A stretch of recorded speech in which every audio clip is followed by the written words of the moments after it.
Lisa Rozner is on the ground right now. She just arrived on the scene. Lisa, if you can hear me, what are you able to tell us about what you're learning from police on the scene there? Hi, Jessica and Cindy. We literally just arrived here. It is pretty chaotic. We're standing on 5th Avenue between 34th and 33rd Streets. You can see behind me, there's tons of police cars. There's ambulances standing by. They've basically closed off the entire sidewalk on 5th Avenue between 34th and 33rd Streets. Police were telling us to stand back across the street. You can see here across from the Empire State Building, there are huge crowds, people crowding around here. It is a spectacle. People have their phones out. They are very curious to see what has happened, how this is going to end. And if you look down 5th Avenue here, it is a lot of traffic. It took us a very long time to get here from 57th Street. So everyone here is curious. There's a lot of onlookers. And as you can see, a lot of police here standing by as we wait for these two people to come down from the spire of the Empire State Building. And Lisa, I mean, we were talking about how we really need security for all the different things going on this weekend. It's also, you know, July 4th is coming up and so many things. And now they're having to deal with this.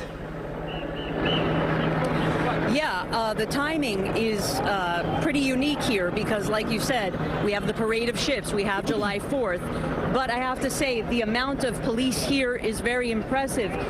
You can see here there's police directing traffic, there's police standing by with specialized vehicles. Their lights are on, they're ready to go.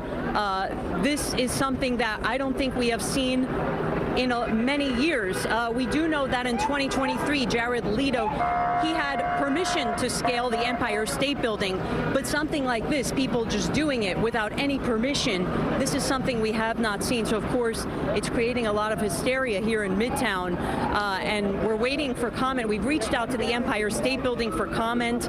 We've reached out to police for comment, and we're waiting to learn more. We don't know yet who these people are and what kind of charges they may face. Lisa, thank you. And we know big questions remain about how they were able to access the very tippy top of the Empire State Building spire there, and what security or lack of security was in place to allow them to bypass what should be measures in place to prevent this kind of thing. Police sources are telling us that these two people were posting to Instagram while they were doing this, but police have not confirmed the authenticity of those posts. They do have emergency personnel on the scene, and as you can see on the right-hand side of your screen, Cindy, the NYPD officers were climbing up as the two people were climbing down. So hopefully they've met in the middle somewhere there. And yes, again, if you're just joining us, it started about 12:30. They were up there for a little over half an hour.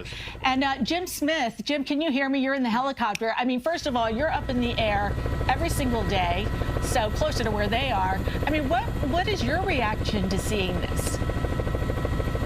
Cindy, I think it's the reaction many of us are having, which is not only are these people endangering themselves, but to many other people below them, the people on the Empire State Building observation decks, people on the ground, and lastly, these police officers are now have to make their way on a dangerous climb up to the top of the spire to convince them to come back down. Now, a few minutes ago, we did see at least two, possibly three, but at least two police officers climb up into the area where those people were. There are now two police officers have climbed back down. We hope that would indicate that the people have expressed to the police department that they are going to make their way down.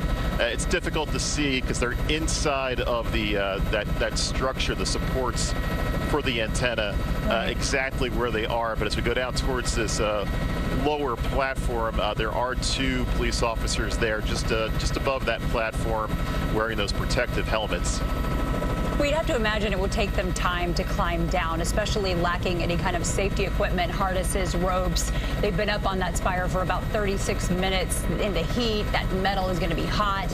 We talked about the radiation exposure. I'm sure they're feeling weak, sweaty.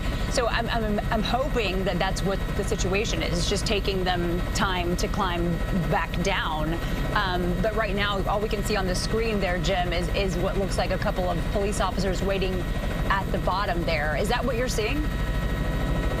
That is right. That is right. And obviously, every situation is difficult as the police have to address them. We have seen what I would call similar situations where people have climbed to an area that they are not permitted to be in, and it's in a very difficult situation for a police department to respond to and address the situation, and especially when the people involved express to the police department that they're willing to come down, it makes it a lot easier in terms of how to handle the situation, but it still takes time.